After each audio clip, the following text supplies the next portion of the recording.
सर्वस्य चाहं हृदि सन्निविष्टो मत्तस्मृतिर्ज्ञानमपोहनं च वेदेश सर्वैरमेव वेद्यो वेदान्तकृद्वेदविदेव चाहम् त्वं कालमायायमसंश्रुतेभ्यो महाभयात् पारमिकसमर्थ भक्तापराधाननवेक्षमाणो महादयालु किल भक्तवत्सल। ओम श्री पूर्ण पुरुषोत्तमाय नमो नमः। ओम श्री घनश्यामाय नमो नमः। ओम श्री नीलकंठवर्णिराजाय नमो नमः। ओम श्री सहजानंद स्वामिने नमो नमः। ओम श्री सर्वावतारिणे स्वामीनारायण भगवते नमो नमः। ओम श्री पूर्णकामाय मत्प्रकाशकाय नमो नमः। श्री स्वामिनारायण मंदिर वरियाव सर्वोपरि धाम में विराजमान अपना आराध्य इष्टदेव भगवान स्वामीनारायण, पूजनीय सर्वे संतो तथा आप सर्वे रवि सभाનો લાભ લેવા માટે ઉપસ્થિત થયેલા સૌ ભક્તોને ભાવથી જય સ્વામિનારાયણ। વાલા ભક્તો, એક માણસ, એક ભાઈ એક મહાત્મા પાસે ગયા અને એ મહાત્મા પાસે જઈને એવું કીધું કે સ્વામીજી, ભગવાને આ સરસ મજાની સૃષ્ટિ બનાવી છે તો અમુકને શાંતિ થાય છે, સુખ થાય છે, સંતોષ હોય છે જીવનમાં, અને અમુકને સુખ શાંતિ કે સંતોષ જીવનમાં હોતો નથી। એનું શું કારણ? ભગવાન તો બહુ દયાળુ છે, તો બધાને સુખી કરવા જોઈએ ને। પછી એ સ્વામીજી એ ભાઈને એક બગીચો હતો ને, બગીચામાં લઈ ગયા। બાજુમાં બે છોડવા હતા, મોટા થઈ ગયેલા। એમાં એક છોડવો એકદમ લીલોછમ, એની ઉપર ફૂલ ફળ ઘણા બધા, અને એની એક્ઝેક્ટ બાજુમાં જે છોડ હતો એ એકદમ પાંગળો, થોડો ઘણો સુકાઈ ગયેલો, અને ફળ ફૂલ કાંઈ નહીં। એટલે ઓલા યુવકે કીધું કે સ્વામીજી, આ તો નબળો છે છોડ, આ સરસ છે। સ્વામીજી કે આ એકમાં ફળ ફૂલ છે, લીલોછમ છે, અને એક હાવ સુકાઈ ગયેલો અને માય કાંગલા જેવો છે છોડવો, તો એનું કારણ શું? ત્યારે ઓલો કે સ્વામીજી, એમાં તો જે એકદમ ઘેઘૂર છે ને, લીલોછમ છોડ છે, જેને ફળ ફૂલ છે, એને ખાતર પાણી હવા એ બધું વ્યવસ્થિત મેળવું હોય, અને આને નહીં મેળવું હોય। એટલે ઓલા મહાત્માજી સ્વામીજી મધુર હાસ્ય કરવા પડ્યા અને કે તું મને હમણાં થોડી વાર પહેલા પ્રશ્ન પૂછતો હતો ને, એનો આ જ જવાબ છે। યુવક કે હું કઈ સમજો નહીં। ન સમજો કે નહીં? એનો જવાબ એ છે કે ભગવાને બધાને મનુષ્યનું શરીર તો એક સરખું આપ્યું છે, અને બધાને પોતપોતાના લેવલે કલ્યાણ કરી શકે ને એવી બુદ્ધિ, શક્તિ, આવડત, સંજોગો બધું ભગવાને આપ્યું છે. હવે જે જીવ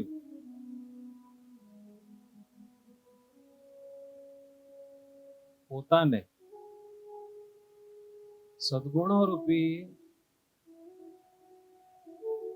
જે પાણી, ખાતર, હવા, પ્રકાશ જે કઈ જોતું હોય એ આપે, એનાથી પોતાનું સિંચન કરે તો એનામાં મોટા મોટા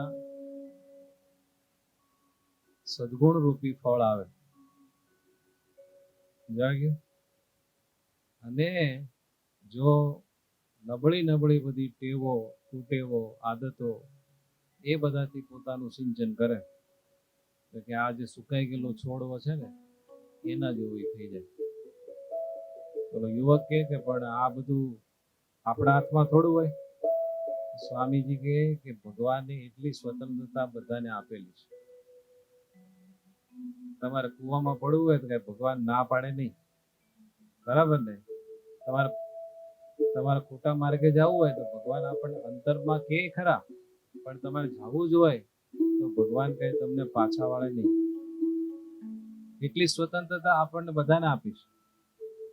એમાં જ આપણું ટેસ્ટિંગ હોય ને, એમાં જ આપણી પરીક્ષા થાય.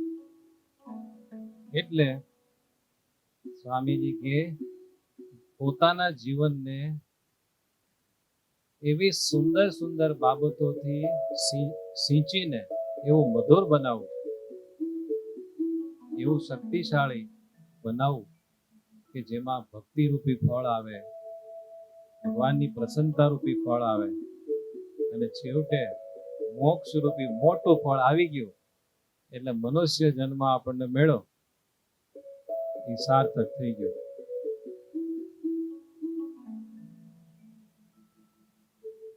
સમજાણો ને? એમ સવારથી સાંજ સુધી આપણે આ સંસારમાં રહીને આ સંસારના બધા કાર્યો, જવાબદારીઓ બધું નિભાવતા હોઈએ. એ કરતા કરતા કરતા આપણે થોડું ભજન કરીને, ભગવાનના દર્શન કરીને, ભગવાનનું સ્મરણ કરીને, સારા સદગ્રંથનું વાંચન કરીને, કથા વાર્તા સાંભળીને એવા બીજ નાખવા જોઈએ આપણા અંતઃકરણમાં. તો એ જ બીજ ભવિષ્યમાં પાંગરે, મોટા થાય અને એમાં એવા સુંદર ફળ આવે કે જેને જોઈને ભગવાન આપણા ઉપર રાજી થાય. દર રવિવારે આપણે ભેગા થઈને ભગવાનને રાજી કરવા માટે આ બધો દાખલો કરીએ છીએ. તો આપણે દર વખતે રવિ સભામાં કહું છું ને, તો બધા માળા લઈ આવ્યા છો? નથી લાવ્યા ને? આવતી રવિ સભામાં લઈ આવજો. આપણે ટેવ પાડવાની છે ને, કથા પૂરી થાય ત્યાં સુધી તમારે માળા ફેરવા કરવાની, સ્વામિનારાયણ સ્વામિનારાયણ સ્વામિનારાયણ. એમનેમ તમે મનમાં સ્વામિનારાયણ સ્વામિનારાયણ બોલ્યા કરજો. કાનથી કથા તો જવાની જ છે, બરાબર? દર રવિવારે એટલું ભજન થઈ જાય તોય બહુ ને. 7 દિવસે એટલું ભજન થાય તોય ભગવાન એમ માની લે કે નહીં, એટલા બધા જીવો દર રવિવારે ક્યાંક ને ક્યાંક ફરવા જાય, આમ તેમ બધા રખડતા હોય, પણ આ બધા ખપ રાખીને અહીંયા સંતોની પાસે મારા સાનિધ્યમાં રહીને મારું ભજન કરે છે, કથા વાર્તા સાંભળે છે, આ બહુ સારું કરે છે. એમ ભગવાનને થાય તો આપણું કામ થઈ જાય. માટે એવું કરવું. આપણે ભલે નાનું જ બધું કરતા હોઈએ, પણ ભગવાનને એની ઘણી બધી નોંધ હોય છે. એટલે ક્યારેય છે ને ભગવાનની બાબતમાં કાંઈ પણ કરવાનું થાય ને એમાં ક્યારેય થાકવું નહીં. ભગવાન બધું જ જાણતા હોય અને ભગવાનને ગમે. શું કામ ગમે ખબર છે? આપણે બહુ જાજુ કરી નાખીએ છીએ એટલે નહીં, પણ આ દુનિયામાં બહુ જાજા લોકો આ નથી કરતા ને, એટલે ભગવાનને એમ થાય કે થોડાક તો થોડાક, થોડુંક તો થોડુંક મારા માટે કરે છે ને, એમ ભગવાન રાજીપો આપે. સમજાઈ ગયો ને? કોઈ સ્કૂલ હોય એમાં બધા નાપાસ જ થતા હોય અને કોઈ 50% લાવીને પાસ થઈ જાય તો પ્રિન્સિપલ રાજી થાય કે નહીં કે ભાઈ પાસ તો થયો એમ. બાકી આપણે કઈ બહુ મોટા એકાંતિક ભક્ત તો હજી થવાનું બાકી છે, ધીરે ધીરે થાશું, પણ એટલું એટલું કરીએ તોય ભગવાન એમ થાય કે કાંઈ વાંધો નહીં, પાપા પગલી પણ મારી તરફ આવવાની કોશિશ તો કરે છે. તો બીજા બધા જીવો જે કોશિશ નથી કરતા ને એને જોઈને ભગવાનને આપણા ઉપર વિશેષ રાજીપો થાય કે નહીં, આ બહુ સારું કરે છે. એટલે શ્રીજી મહારાજે વચનાવતમાં કીધું કે જે ભગવાનને એકાંતિક સંત હોય ને એ પોતે ભજન કરે અને કોઈ ભગવાનનું ભજન કરતા હોય ને એને જાણીને રાજી થાય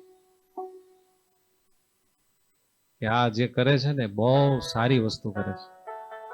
જાણો, એટલે જે ભગવાનનું ભજન કરે એને ભગવાનનો, ભગવાનના મુક્તોનો, સંતો ભક્તોનો બધાનો રાજીપો મળે. અને ભજન એટલે ખાલી આપણે સ્વામિનારાયણ સ્વામિનારાયણ કરે એટલું જ નથી. ભગવાનને ભાવથી આપણે સંભાળીએ, ભગવાન માટે નાની મોટી સેવા કરીએ, કથા વાર્તા સાંભળીએ, કોઈ પણ રીતે ભગવાન માટે આપણું જીવન થાય, ઇન્દ્રિયો અને અંતઃકરણથી કોઈ ને કોઈ રીતે ભગવાન સાથે આપણો સંબંધ જોડાયેલો રહે, એનું નામ ભજન. ખ્યાલ આવે ને? પલોટી વાળીને તમે બેસો, ધ્યાન કરો કે માળા લઈને બેસો તો જ ભજન થાય છે એવું ન માનું. તમે ખૂણે કાંચરે ક્યાંક સેવા કરતા હો ને, પણ જો તમારી વૃત્તિમાં ભગવાન હોય તો એ સેવા જ થાય છે એવું ન માનું. ભેળું ભેળું ભજન થાય છે. જે ક્રિયા શ્રીજી મહારાજે મધ્યના 11મા વચનાવતમાં કીધું કે જે ક્રિયા ભગવાનની પ્રસન્નતા માટે થાય એ બધી ભક્તિરૂપ બની જાય છે. શું બની જાય? ભક્તિરૂપ. તમે તમારો ધંધો કરતા હો પણ તમારા દિલમાં એવું હોય ને કે આ હું જે ધંધો કરું છું ને એ ભગવાન માટે કરું છું, તો પછી એ ધંધો ન રહે, ભક્તિ બની જાય. આવું આપણા શાસ્ત્રોમાં લખેલું છે. મહારાજે ભાગવતજીનો શ્લોક કીધો, આમયો એન ભૂતાનામ વાળો શ્લોક કીધો, અને એવું કીધું કે ઘી વગેરે જે બધી વસ્તુઓ છે ને એ વધારે ખવાઈ જાય તો એનાથી રોગ થાય, પણ એ જ બધી વસ્તુઓ સાથે ઔષધિનું મિશ્રણ કરીને જો આપવામાં આવે તો જેનાથી રોગ થયો તો એ જ વસ્તુ દ્વારા એ રોગ નાશ થાય. એમ આપણે જન્મો જન્મથી બધા કર્મો કરીએ છીએ તો એ કર્મોને લઈને જ આ જન્મ મરણના ચક્રમાં રખડીએ છીએ ને. સારા મોળા કર્મો છે એટલે મુક્તિ થતી નથી, પણ એ જ કર્મો જો ભગવાનની પ્રસન્નતા માટે થવા માંડે તો એ સામાન્ય કર્મ રહેતા નથી, એ ભક્તિનું સ્વરૂપ ધારણ કરી લે. અને એ જ્યારે ભક્તિ રૂપ થાય ત્યારે ભગવાનની પ્રસન્નતા માટે જે કાંઈ કરતા હોય ને એને ભગવાનમાં પ્રેમ થાય. સમજાય છે ને? જેમ આપણે નિયમ લઈએ કે ભગવાન હું 100 માળા રોજ કરીશ, મારું આ કામ છે ને તમે સિદ્ધ કરી દો. આપણે મહિના 2 મહિના માળા કરો ને એટલે ભગવાન કામ કરવાના જ હોય. એમ કે તમારું ભજન તમે વાપરીને ભગવાન પાસે વસ્તુ માગો છો, તો તમે 100 માળા 2-3 મહિના કરી એના ફળ રૂપે તમને ભગવાન તમારું કામ કરી દે. બરાબર છે? એ જ રીતે જ્યારે તમે માળા કરવા બેસો અને ભગવાનને કહો ભગવાન મારે તમારી પાસેથી કાંઈ નથી જોતું, તમે મારી ઉપર રાજી થાજો, અને પછી તમે 2-3 મહિના 100 માળા કરી તો એ માળાના ફળ સ્વરૂપે તમને ભગવાનની પ્રસન્નતા મળે અને એ પ્રસન્નતાનું ફળ આપણને ભગવાનમાં પ્રેમ થાય. સમજાણો? એટલે નિષ્કામ ભક્તિ છે ને એ બહુ મોટી વાત છે, બહુ મોટી. આપણે હંમેશા ભગવાન પાસે બધું માગ જ કરીએ ને, ભગવાનને કેવું લાગતું હોય? વિચિત્ર લાગે કે નહીં? કે જ્યારે માળો મારી પાસે આવે ને ત્યારે લિસ્ટ લઈને જ આવે કે મહારાજ આ કામ કરી દો, આ કામ કરી દો, આ કામ કરી દો. કોક દી એવું તો માગ, બીજું બધું મળે ન મળે, ભગવાન તમે મળી જાઓ ને બહુ મોટું કામ થઈ જાય. હા, જીવનમાં કઈ દુઃખ હોય, માગવું હોય, એક નિષ્ઠા રાખીને ભગવાન પાસે માગવું. પણ જ્યારે એવી કટોકટીની કઈક સમસ્યા હોય તો આખી જિંદગી આપણે માગ જ કરીએ ભગવાન પાસે, આમ ભગવાનને વિચિત્ર ન લાગે? લાગે કે નહીં? કાયમ આને તો કોઈ દી ભૂખ મટી જ નહીં, ભૂખાળવું પણ ગયું જ નહીં. એવું થાય કે ન થાય? જેમ જેમ આપણે સત્સંગ કરીએ, જેમ જેમ સત્સંગની સમજણ આવે અને જેમ જેમ ભગવાનનો મહિમા અને સ્વરૂપ સમજાય ને, એમ પછી આપણને એવું થાય કે ભગવાન તમે જેમ રાખો ને એમ આપણે રહેવું છે, આપણી કોઈ કન્ડિશન નથી. પછી જીવવાની મજા આવે. ત્યાં સુધી છે ને અપેક્ષાઓના તાતણાઓ આપણે ખેંચ્યા જ કરે. આપણે કહીએ ને સ્ટ્રેસ, એનો જ હોય છે ને, બીજો શેનો હોય છે? જ્યારે આપણે ભગવાન માથે બધું છોડી દઈએ ને અને ભગવાનને કહે કે ભગવાન તમારે જે કરવું એ કરો, મને તમારાથી દૂર ન થવા દેતા, તો ભગવાન કઈ એવા નિષ્ઠુર છે એને ન ખબર પડે કે શું તકલીફ છે આપણને? ન ખબર હોય એને? આ તો કેવું થાય ખબર છે? આ છોકરાઓ નહોતા આવ્યા ટેણીઓ ને વચ્ચે ડિસ્ટર્બ કરવા, તો ચોકલેટ નું ડબલું એ છોકરો આવે ને આપણે દઈએ તો એ કે મને 5 ચોકલેટ આપો, તો એને ડબલામાંથી 5 ચોકલેટ ગણીને આપો, બરાબર? પણ એ આવે ને હું કહું કે એટલે તારે કેટલી ચોકલેટ જોઈએ છે? તો કે ના, તમારે જે આપી હોય આપો. તો હું શું કરું? મોટો મુઠ્ઠો ભરીને આપું ને. રોજ એમ કરે તો રોજ મુઠ્ઠો ભરીને આપું ને. એમ આપણે ભગવાન પાસે જઈને લિસ્ટ લઈને જાય ને, ભગવાન આ એક કામ, આ બીજું કામ, આ ત્રીજું કામ, એટલું મારું કરી દો. ભગવાન કે વાંધો નહીં, મારું ભજન કરે, સેવા કરે છે ને એ બધું બાળીને તને આ એક કામ કરી દઉં, બીજું કામ કરી દઉં, ત્રીજું કામ કરી દઉં, પૂરું થઈ ગયું. પણ જ્યારે તમે એમ કહો ને કે ભગવાન તમને રાજી કરવા માટે મારે બધું કરવું છે, તમે મારી સાથે રહેજો. ભગવાન કે તું મને સાથે રાખવા માંગે છે તો હવે તારા એક એક કામ બગડવા દઉં? પછી ભગવાન મુઠ્ઠો ભરીને આપી દે, તો કયું ફાયદામાં?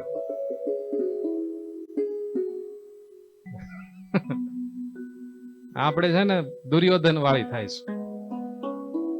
મહાભારત નું યુદ્ધ થવાનું હતું ને ત્યારે દુર્યોધન અર્જુન બે ગયા શ્રી કૃષ્ણ ભગવાન પાસે નારાયણી સેના માગવા માટે. જાણું એમાં દુર્યોધને શું માંગ્યું? નારાયણી સેના માંગી અને અર્જુને નારાયણ માંગ્યા. પછી બધા છે ને અર્જુનજીને થોડાક ઠોહાવ્યા કે આપણે યુદ્ધ કરવાનું હતું, તારે સૈન્ય માગવાની જરૂર હતી ને. એક શ્રી કૃષ્ણને માગીને આવ્યો. અરે શ્રી કૃષ્ણએ તો પ્રતિજ્ઞા લીધી છે હથિયાર નહીં ઉપાડે, એ તો ખાલી તારા સારથી થવાના છે. કૌરવોનું બળ વધી ગયું. ત્યારે અર્જુનજીએ કીધું કે મેં જે નિશ્ચય કર્યો છે, નિર્ણય લીધો છે, એમાં બધું બરાબર છે. કેમ કે શ્રી કૃષ્ણ જે પક્ષમાં હોય એ પક્ષનો હંમેશા વિજય જ થાય. એ ભલે ને ધનુષ્ય બાણ હાથમાં લે ન લે એની યાર ક્યાં મતલબ છે, પણ કર્યું ધરું કોનું થાય બધું? તો એ તો બધું કૃષ્ણનું જ થાય છે. તો પછી મૂકો ને વાત. અને પછી મહાભારતનું યુદ્ધ થયું. કૌરવોની સેના બળવાન હતી, બહુ બળવાન હતી. એક જ દિવસમાં યુદ્ધ પૂરું થઈ જતું. પણ આ બાજુ શ્રી કૃષ્ણ ભગવાન હતા, કોઈ રીતે પાંડવોનો પક્ષ છેક સુધી મોળો પડવા જ દીધો નહીં. કળ બળ છળ કરીને છેવટે પાંડવોનો વિજય કરાવ્યો. યત્ર યોગેશ્વર કૃષ્ણ યત્ર પાર્થો ધનુર્ધર તત્ર શ્રી વિજય. જ્યાં શ્રી કૃષ્ણ હોય એટલે કે ભગવાન હોય ત્યાં જ વિજય થાય છે. બરાબર ને? તો ધીરે ધીરે છે ને સકામમાંથી નિષ્કામ ભક્ત તરફ જવાનું. બરાબર ને? 2-3 વર્ષથી કથા વાર્તા બધું સાંભળતા હોઈએ તો ધીરે ધીરે થોડોક ફેરફાર થવો જોઈએ કે નહીં કલ્પેશભાઈ? બદલાવ આવવો જોઈએ. પછી ભગવાનને જયારે આપણે એમ કહી દે ને, ભગવાન તાર તોય તું અને માર તોય તું, આપણે કોઈ તારી પાસે અપેક્ષા નથી. એટલી અપેક્ષા છે મારી ઉપર રાજી રહેજો અને મારી સાથે રહેજો. એમાં શું બાકી રહે? કઈ બાકી રહે? નગર 1, 2, 3 લઈને જાય ને તો ભગવાન પૂરું કરીને પાછા વેતા કરે. નો મજા આવે ને? તમે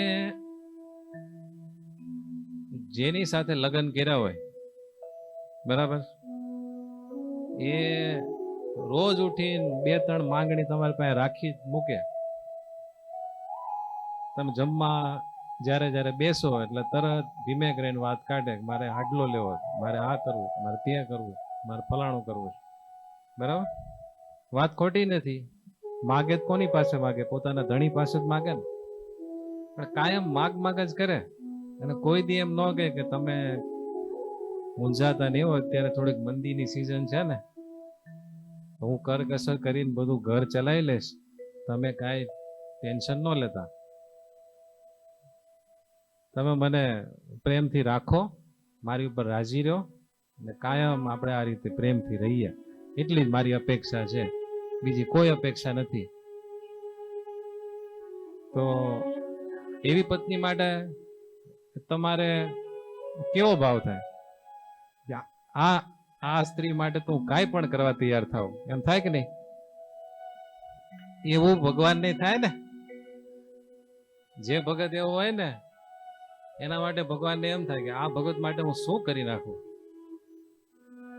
આપણે માણસ છીએ તોય આપણા પ્રત્યે એટલો વિશ્વાસ રાખીને કોઈ સમર્પણનો ભાવ લાવે તો આખી જિંદગી પતિ એની પત્નીનું દરેક રીતે ધ્યાન રાખે, સંભાળ રાખે, રક્ષણ કરે, પોષણ કરે, એની લગભગ બધી ઈચ્છા પૂરી કરે, પોતાનું ન જોવે.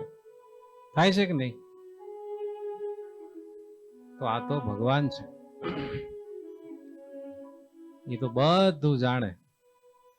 નાનામાં નાનો આપણો સૂક્ષ્મમાં સૂક્ષ્મ ભાવ હોય ને એને જાણતા હોય. તો એમની પાસે આપણે જ્યારે સમર્પણનો ભાવ લાવીએ તો ભગવાન આપણને દુઃખી રહેવા દે? અઘરું છે, થોડુંક અઘરું છે, પણ બહુ કામનું છે. આપણે કેવું છે ખબર છે? એક ડોશીમાં પોટલું લઈને જતા હતા, બાજુમાંથી એક ગાડા ખેડૂ નીકળ્યો.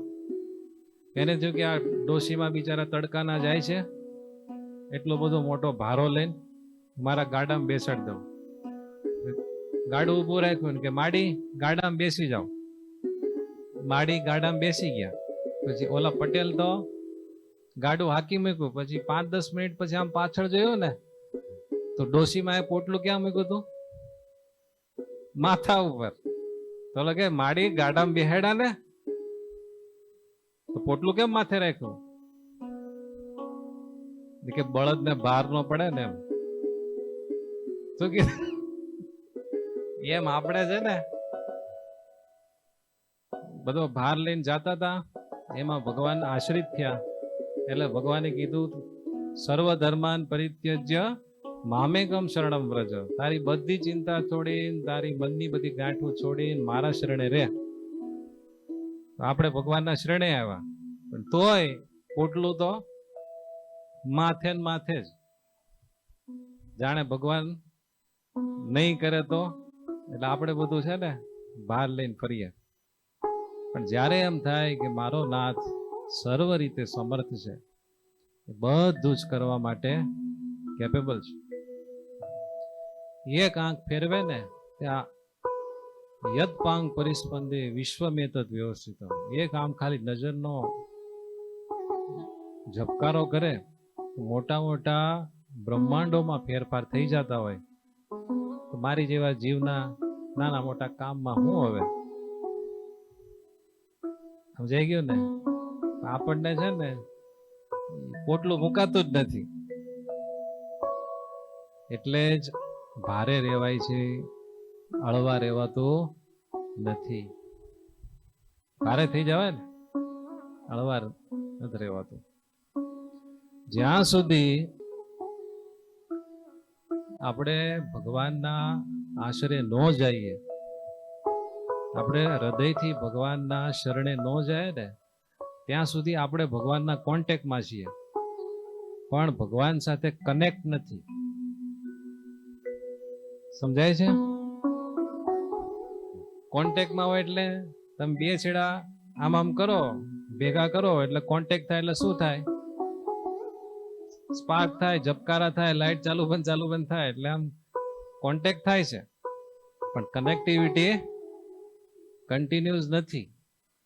પણ જ્યારે આપણે 100% હાથ ઊંચા કરીને હે ભગવાન તમે મારા ને હું તમારો, તમે જેમ રાખો એમ કહીને ખાલી બોલીને નહીં હો, આમ સમજી વિચારીને જ્યારે ભગવાનના શરણે જઈએ ને ત્યારે ભગવાન સાથે આપણું કનેક્શન થઈ જાય. શું થઈ જાય? કનેક્શન.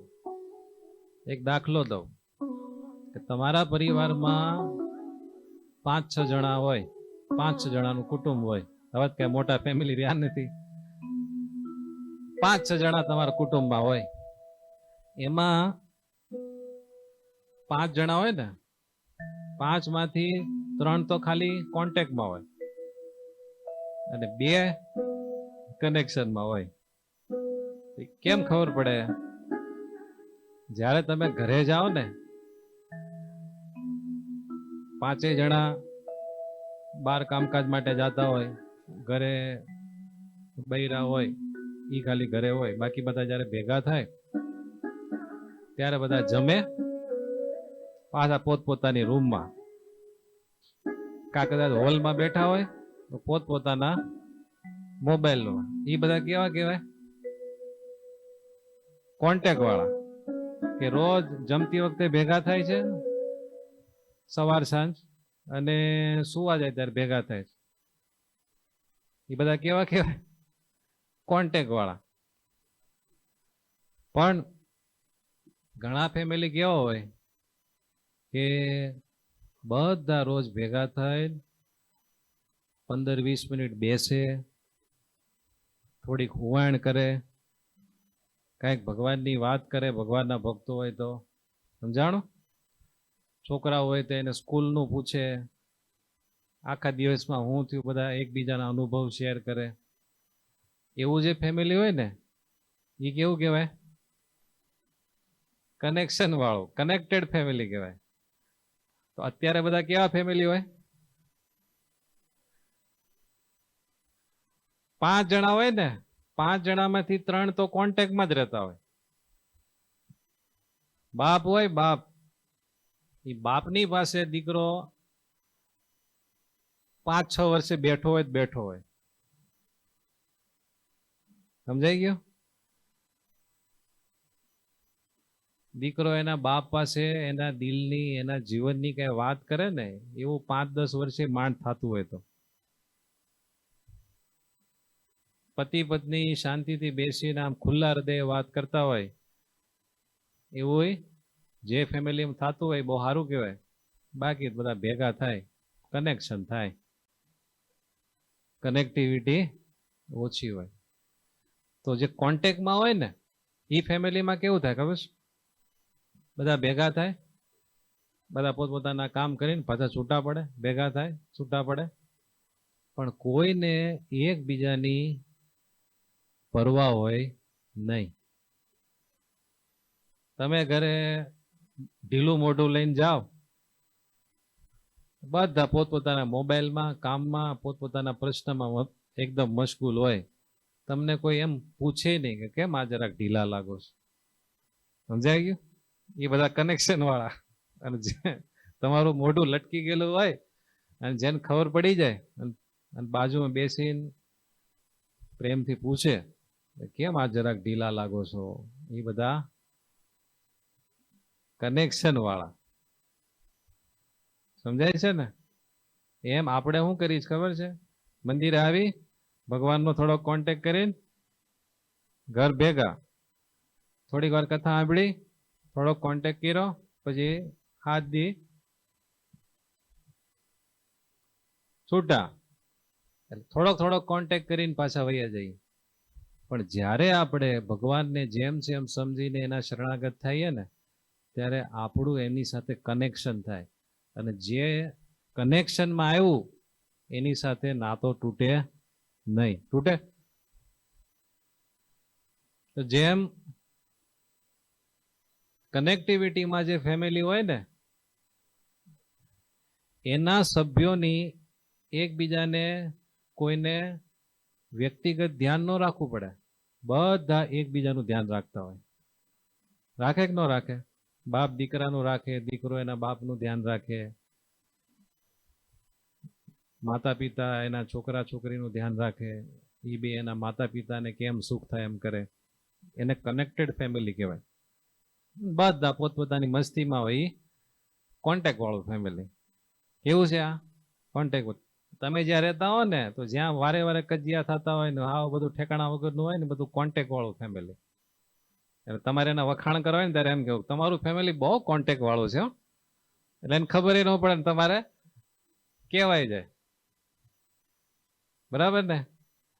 તો આપણે જયારે ખાલી ભગવાનના કોન્ટેક્ટમાં હોય ને તો ભગવાન આપણું સારું કરવા ઈચ્છતા હોય ને તો એ થઈ શકે નહીં. જ્યારે આપણે ભગવાનના કનેક્શનમાં હોઈએ ને તો આપણે સારું ન કરવું હોય ને આપણું તોય ભગવાન સારું કર્યા વગર રહી શકે નહીં.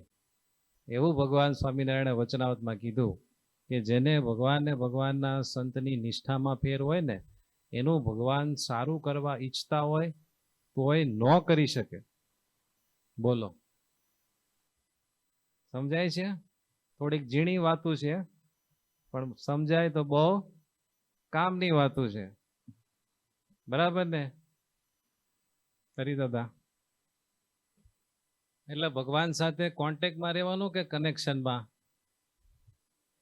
હા, કોન્ટેક્ટમાં રહ્યો તો ફાયદો જ છે. કોન્ટેક્ટમાં રહ્યો એનું મોટું ફળ છે જ, પણ 100% ફાયદો શેમાંથી થાય? હા, કનેક્શનમાં. તમારો ફોન હોય એનું નેટવર્ક સાથે કોન્ટેક્ટ થોડીક વાર આવે તો મેસેજ ક્યારેક આવે પણ વાત થઈ શકે નહીં. એમ તમે કોન્ટેક્ટમાં હો ને તો તમારા કેટલાય કામ ભગવાન કરી નાખે પણ એ હાથમાં આવે નહીં. પણ જો તમારું નેટવર્ક તમારા ફોન સાથે કનેક્ટેડ હોય તો વાત થાય, વિડીયો હાલે, બધું ચાલે ને. એમ જ્યારે આપણે ભગવાનના કનેક્શનમાં આવીએ ને ત્યારે આપણે નો ધાર્યું હોય ને એવું બધું આપણને સમજાય, અનુભવાય, બધું થાય. પછી આપણને લાગે કે નહીં સંતો બધી જે વાત કરતા હતા ને બધી પરફેક્ટ હતી. આપણા શાસ્ત્રોમાં જે લખેલું છે ને એ બધું પરફેક્ટ છે. ત્યારે ખબર પડે. ત્યાં સુધી તો આપણે સાંભળીને ભાઈ બહુ સારી વાત કરી, આવું થયું છે, સમજાણો? એમ રોચક કેમ બાળકોને આપણે વાર્તા સંભળાવીને કેમ ખુશ થાય, એમ આપણને રસ આવે. પણ આ વિશ્વાસ અને મહિમા જ્યારે આપણામાં જાગે, પછી જ્યારે ભગવાનના ચરિત્રો સાંભળીએ ને, ત્યારે હૈયું છે ને ભગવાનના પ્રેમથી, ભગવાનના વિશ્વાસથી આમ લથબથ થઈ જાય અને શાંતિ શાંતિ થાય. બરાબર ને? બહુ મજાની આ બધી વસ્તુ છે. હવે તમે ભગવાનના ચરિત્રો સાંભળો, બરાબર? આવા મહિમા સાથે. આજે રવિ સભા નહોતી થવાની, પણ ભગવાને આખું વાતાવરણ ચેન્જ કરી નાખ્યું, એટલે રવિ સભા ગોઠવાઈ ગઈ. બાકી હરિદાદા ચિંતા કરતા હતા કે જો જુઓ રવિ સભા બંધ ન રાખતા, કોઈ નો આવે તો આપણે થોડાક આવીને આપણે સત્સંગ કરશું, પણ રવિ સભા બંધ ન રાખતા. દાદાનો સંકલ્પ ભગવાને પૂરો કર્યો, એટલે દાદા સંકલ્પ સિદ્ધ થઈ ગયા. જો તમે એક વખત સંવત 1866ના ફાગણ માસમાં શ્રીજી મહારાજ જુનાગઢમાં રંગોત્સવનો મોટું આયોજન કરવા માટે ત્યાં જુનાગઢમાં પધારે. ત્યારે જુનાગઢવાસી બધા ભક્તોએ મહારાજની ભવ્યતાપૂર્વક સવારી કાઢી હતી, અને જ્યાં આપણે યાત્રામાં ગયા હતા ને જુનાગઢનું મંદિર રાધા રમણ દેવનું, ત્યાં ઝીણાભાઈનું દીવાનખાનું હતું. એ જગ્યાએ ત્યાં શ્રીજી મહારાજે ઉતારો કર્યો. એ વખતે હજી સત્સંગની બધી શરૂઆત 1866ની વાત છે ને, એટલે સ્વામિનારાયણ સંપ્રદાયની ઉદ્ગમ એ બધી અવસ્થા હતી, બધી શરૂઆતની. એટલે ઘણાયને સ્વામિનારાયણ ભગવાન હજી એક સંત તરીકે મનાતા, અને બીજી સમાજમાં કેટલી ભાતની વાતો થતી. પણ ચારે બાજુ સ્વામિનારાયણ ભગવાન જે સમાધિ ચલાવતા અને ઐશ્વર્ય પ્રતાપ જે બધાને બતાવતા, એ સાંભળીને બધાને એમ તો થતું કે સ્વામિનારાયણ સામાન્ય સાધુ તો નથી જ, કોઈ મોટા પુરુષ છે, કા પછી સાક્ષાત ભગવાન છે. એટલે એમાં છે ને બહુ બધાને દ્વિધા રહેતી. એટલે જ્યાં જ્યાં ભગવાન જાતા ને ત્યાં બધા ભગવાનનું પારખું કરતા, કાંઈક ને કંઈક સંકલ્પ કરી. એ જ રીતે એ સમયે જુનાગઢના કિકાણી રૂપશંકર નાગરની માં અને અંબાશંકરના પત્ની, એમનું નામ હતું બાઉબા. આપણે ગઈ રવિ સભામાં રૂપશંકરનું એક ચરિત્ર સાંભળ્યું હતું, તમને ખબર હોય તો. એ દામોદર કુંડે સ્નાન કરવા ગયા, અને એમાં સ્વામિનારાયણ બોલતા હતા, અને એક સંન્યાસી કીધું કે સ્વામિનારાયણ મત બોલ. પછી તો એ બોલ્યા, પછી એને શાપ દીધો કે જા નિર્વંશ જા. પછી એને ગોપાલ સ્વામીને વાત કરીને પછી ગોપાલ સ્વામી કે ચિંતા કરો માં. પછી ગોપાલ સ્વામી બગલમાંથી વાળ ખેંચીને આપ્યા, હાથમાં મૂક્યા, 5 હાથ માર્યા, 2 નીચે પડી ગયા. ગોપાલ સ્વામી કે કેટલા વાળ છે? કે 5 હથેળીમાં, 2 નીચે પડી ગયા. કે 7 છોકરા થાય, 5 જીવશે ને 2 ધામમાં જાય, ચિંતા કરમાં. એ રૂપશંકરના બાની વાત છે. હજી એ લોકોને સત્સંગ નહોતો થયો ને, એ સત્સંગ કઈ રીતે થયો એમની ફેમિલીમાં, એની આખી વાત છે. એ રૂપશંકરના બા અને અંબાશંકરના પત્ની, એમનું નામ શું હતું? બાઉબા. કેવું નામ? બાઉબા. એમને સ્વામિનારાયણ ભગવાનની ઘણી બધી વાતો સાંભળેલી, એટલે એમ થયા કરે કે આને સાધુ માનવા કે ભગવાન માનવા, સાધુ માનવા કે ભગવાન માનવા, એવું થયા કરે. તો એ અંબાશંકરના પત્ની જે બાઉબા હતા, એમણે સંકલ્પ કર્યો કે સ્વામિનારાયણ ભગવાન કહેવાય છે તો મારે એનું પારખું લેવું છે. તે કાલે 10 વાગે નોતરું દીધા વિના મારે ઘેર જમવા પધારે ને તો ભગવાન ખરા. સમજાણો? અને બાઉબા છે ને થોડાક મારફાડ હતા, બુદ્ધિશાળી હતા. એટલે કે એક તો છે ને કદાચ સિદ્ધ થઈ જાય અઠે ગઠે, એવું નહીં. પેલું હું કીધું કે કાલ 10 વાગે વગર નોતરે મારા ઘરે જમવા પધારે. પછી બીજું એવું નક્કી કર્યું કે નવું ઉનામણીયું એટલે પાણી ગરમ કરવાનું વાસણ આવે ને એ અને નવી તાંબા કુંડી નાવા માટે મારી પાસે માગે. આ બીજો સંકલ્પ કર્યો. પછી નાઈ લીધા પછી નવું પિતાંબર મારી પાસે માગે, જે મેં લાવીને રાખ્યું છે ને એ ત્રીજો સંકલ્પ. અને ચોથો સંકલ્પ કે હું એમને જેટલું જમવાનું કહું, મેં જેટલું બનાવ્યું છે, હું જેટલું બનાવું એ બધું જ જમી જાય. અને પછી પાછો સંકલ્પ કર્યો અને કે 100 રૂપિયાનો વેટ મેં પટારામાં રાખ્યો છે ને એ મારી પાસે માગી લે. તો ભગવાન ખરા. યાદ રહ્યું તમને? આપણે યાદે ન રહે. તો ભગવાનને આ બધું કેટલાય લાખો લોકો સંકલ્પ કરતા હોય ને એ બધાનું યાદ રાખીને બધાના સંકલ્પ પૂરા કરવાના. ત્યારે એ લોકો માંડ માંડ ભગવાન માને. બોલો, ભગવાન થવું કેટલું કઠણ, બહુ અઘરું. એક વખત શ્રીજી મહારાજે કીધું કે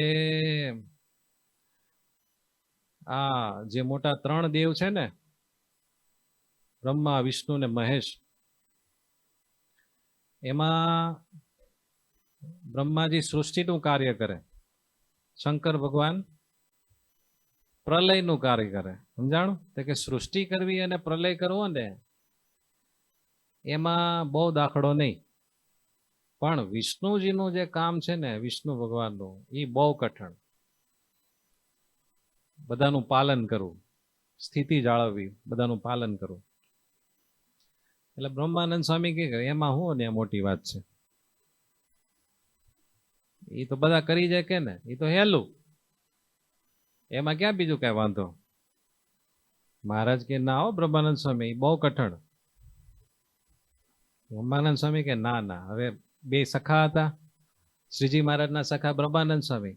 એટલે મહારાજ કે તો તમે એક કામ કરો, તમે થોડાક દિવસ છે ને વિષ્ણુની બધી જવાબદારી હું તમને આપું, તમે બધી નિભાવો. બ્રહ્માનંદ સ્વામી કે ડન, કાંઈ વાંધો નહીં. મારે શું કરવાનું કે તમારે આ બ્રહ્માંડના બધા જીવોનું ભરણ પોષણ કરવાનું. કે વાંધો નહીં. શ્રીજી મહારાજે બ્રહ્માનંદ સ્વામીની શક્તિ આપી અને બધું ચાલવા માંડ્યું. બ્રહ્માનંદ સ્વામી એવા સમર્થ હતા. એમાં એક પાપીજી હતો અને બહુ બધું ખરાબ કામ કરતો, સમજાણું? એટલે હવે શક્તિ આવી એટલે બધાનું બ્રહ્માનંદ સ્વામીને ખબર પડે. એટલે બ્રહ્માનંદ સ્વામીએ એ એક દિવસ તો બધું વ્યવસ્થિત ચલાવ્યું, પણ બીજે દિવસે બધાનું ભરણ પોષણ કરવાનું જ્યારે થયું ને, ત્યારે બ્રહ્માનંદ સ્વામીને થયું કે આ જીવ બહુ ખરાબ છે, આનું ભરણ પોષણ થોડું કરાય. તો એ વ્યક્તિને સવારથી સાંજ સુધી ભૂખ્યો રાખ્યો, સમજાણો? પછી બીજે દિવસે શ્રીજી મહારાજ કે કેમ બ્રહ્માનંદ સ્વામી, બધું બરાબર ચાલે છે ને? હા, બધું ઓકે. મહારાજ તો એની કરતા વધારે શક્તિશાળી ને. મહારાજ કે ઓલો એક જીવ છે એને તમે કેમ એક દિવસથી ભૂખ્યો રાખ્યો? તો કે કેટલો પાપીશ, એને ખાવા દેવાતું હશે, કેટલો ક્રૂર છે. ત્યારે ભગવાને કીધું, એટલે જ કહેતો હતો કે વિશ્વંભર થવું ને, વિષ્ણુનું કામ કરવું બહુ અઘરું છે. ખ્યાલ આવ્યો ને? ભગવાન થવું બહુ અઘરું.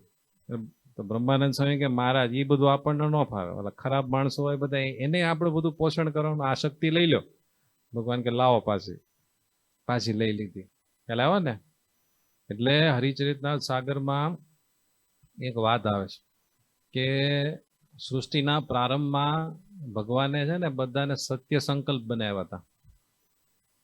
કેવા સત્ય સંકલ્પ? બધા જ.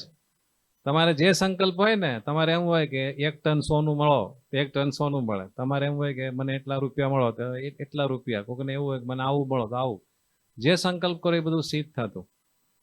તો પછી ધીરે ધીરે શરૂઆતમાં બધા છે ને ફાલ હારો હતો, એટલે બધા સંકલ્પ બધા હરખા કરતા હતા કે ભાઈ જેટલી જરૂરિયાત હોય ને યજ્ઞ કરવા, શાંતિથી ભગવાનનું ભજન કરવા, ખાવા પીવા જેટલું જરૂર હોય એ પ્રમાણે બધા સંકલ્પ કરતા.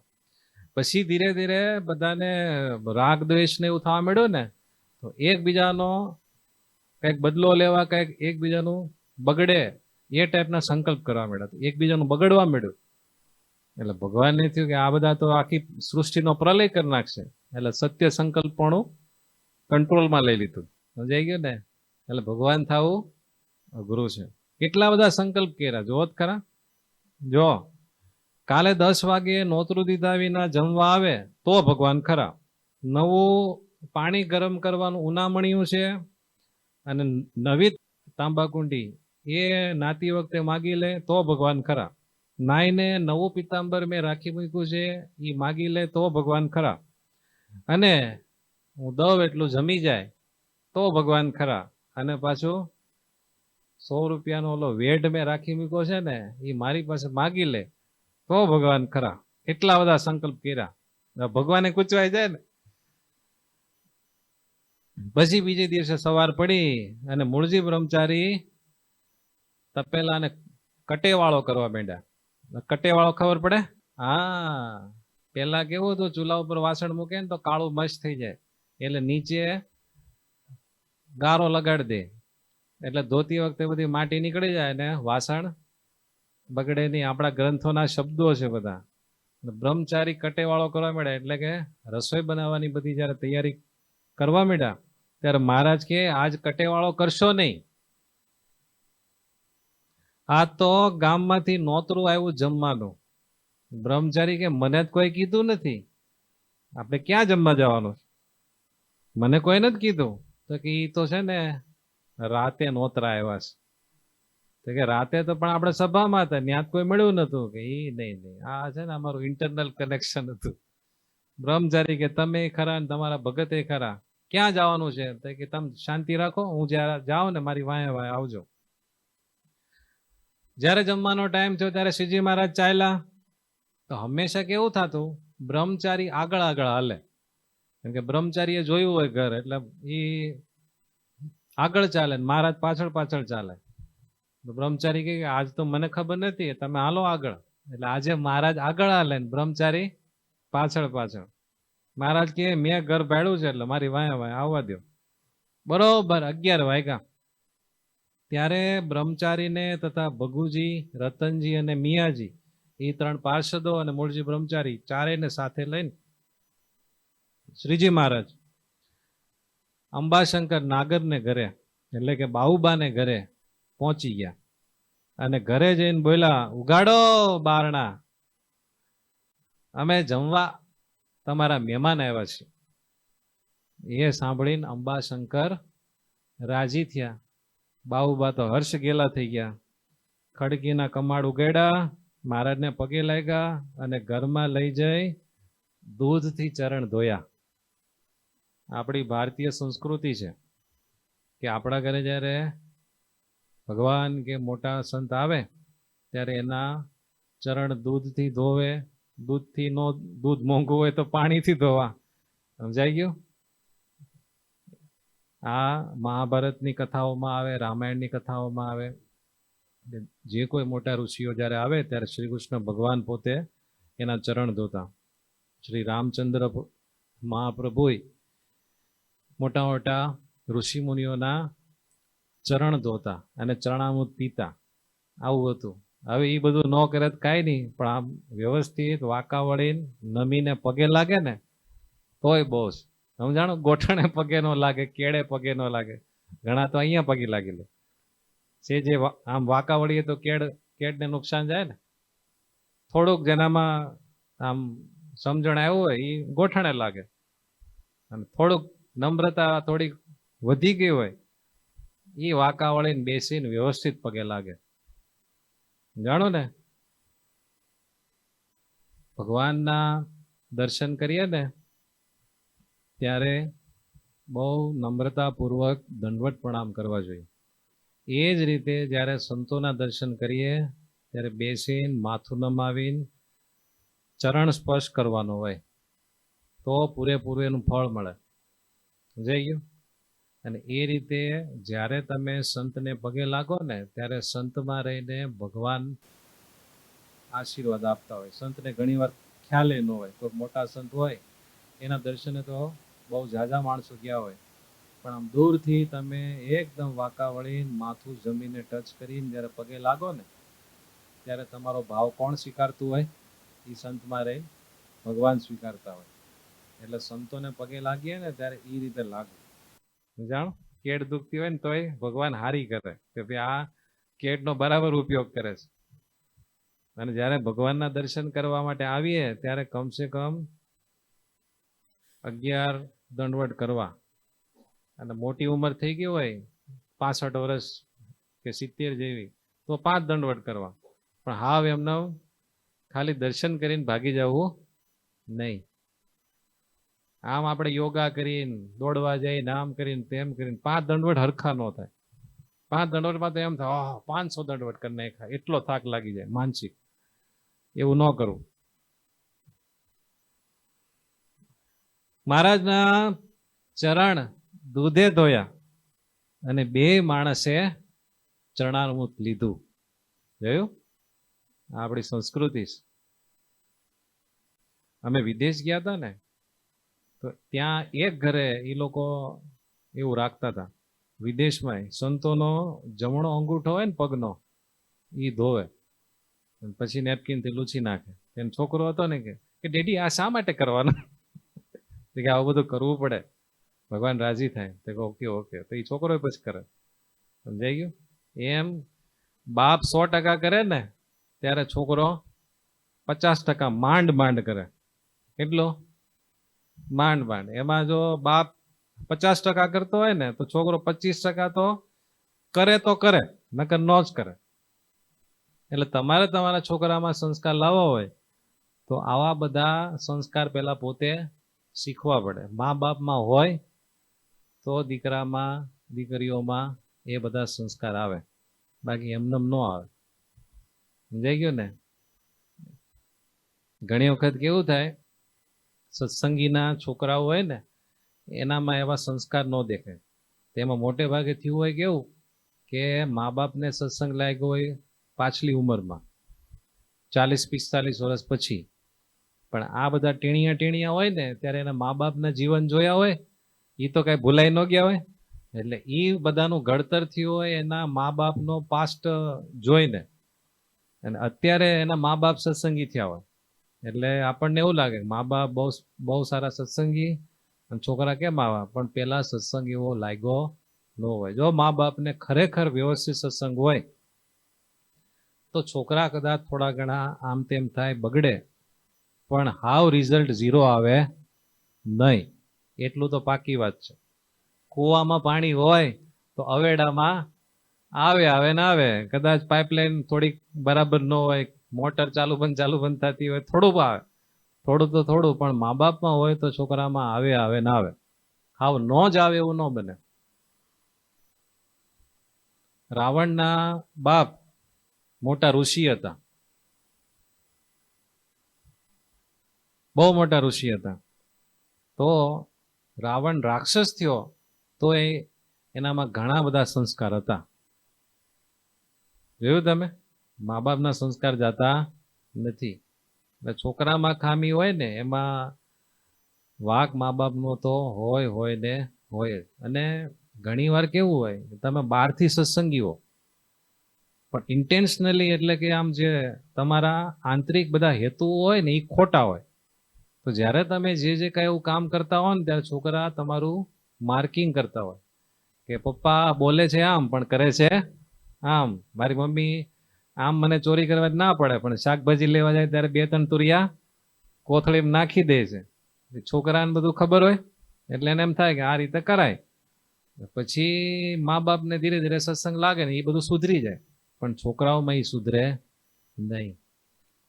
એટલે જે ડાયા મા બાપ હોય ને એ તો નાના બાળકો હોય ને એની હાજરીમાં પતિ પત્ની મશ્કરી ન કરે. શું કામ? કે ભાઈ છોકરાનું માનસ આમાં બગડશે. પણ જ્યાં બધું રેડિયા રપટ જ હોય ત્યાં તો હવે કોણ કોને કે, બરાબર ને? તમે જોજો, જે મા બાપ અહીંયા આવે એ પોતે દંડવટ કરવા મળે ને એટલે નાનું છોકરું એને બાપાને જોયા કરે, ઓલો 3 દંડવટ કરે ને એટલે આ છોકરું એકાદું તો દંડવટ કરે ને કરે જ. અને એમને એમ કે જો દંડવટ કર, આમ ઘોકાવે ને ઓલા છોકરાને, ગમે એમ કરે તો દંડવટ ન કરે, પણ બાપ 3-4 દંડવટ કરવા મળે તો છોકરો જોઈને કરે. એ જ નિયમ બધી બાબતમાં લાગુ પડે, બરાબર ને? આપણે કહીએ છોકરાઓ બહુ મોબાઈલ જોવે, તો છોકરાના બાપાના બાપા એ બધા મોબાઈલ લઈને જ બેઠા હોય ઘરમાં, તો છોકરાને શું જોઈ? પછી તમે બધા ઘરે બેસીને પુસ્તક લઈને વાંચતા હો, વચનામૃત ને ગીતા ને મહાભારત ને રામાયણ ને ભાગવત ને બધા ચરિત્રોના ગ્રંથો લઈને બેઠા હો 3-4 જણા, તો છોકરાને એ પુસ્તક વાંચવાનું મન થાય કે નહીં? એને ન વાંચતા ફાવતું હોય ને તોય ખોલીને બેસે, બોલો. કેમ કે જે જોવો ને તમે એનું આંધળું અનુકરણ તમારથી થઈ જ જાય. સમજાઈ ગયું ને? છોકરાને સુધારવા હોય ને તો તમારે ધ્યાન રાખવું પડે.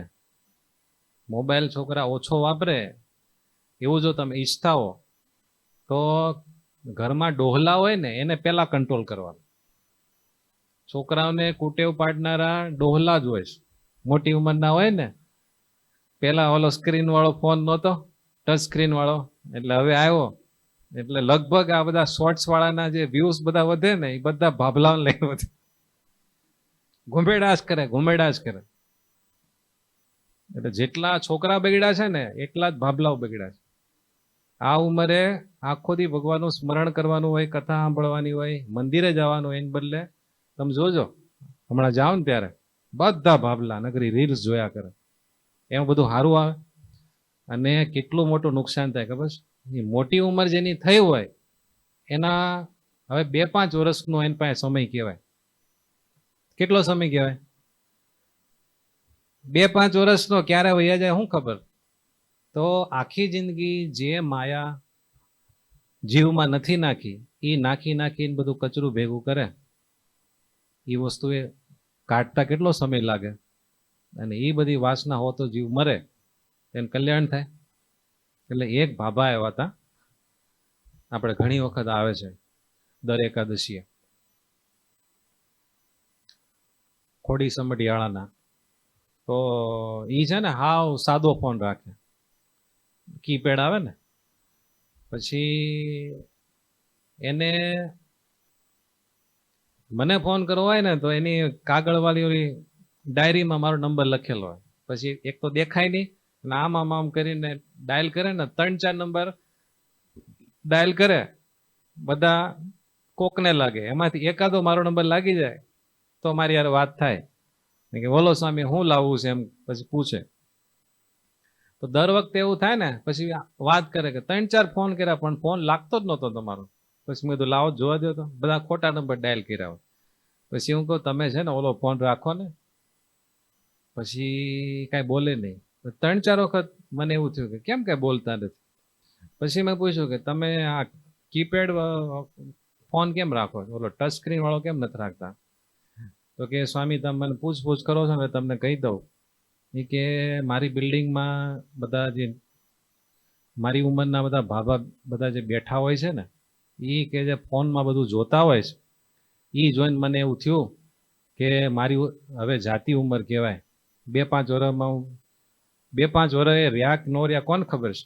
અને કહે કે એવું બધું જોતા જોતા પાપ થઈ જાય આંખથી, અને પછી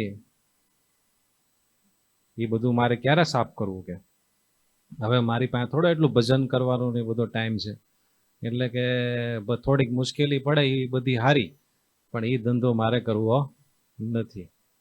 એ બાબાને હું છે ને મનોમન પગે લાગ્યો. મેં કીધું કેટલો સાવધાન બાબો કહેવાય. ખરેખર એ બાબા કેટલા સાવધાન કહેવાય. અને એને કંઈક એવું જોયું હશે ત્યારે જ એને લાગ્યું ને. એટલે બાળકોને સુધારવા માટે પેલા કોણ સુધારવાના? બોલો બાબા. બાબલાઓને પેલા સુધારવાના.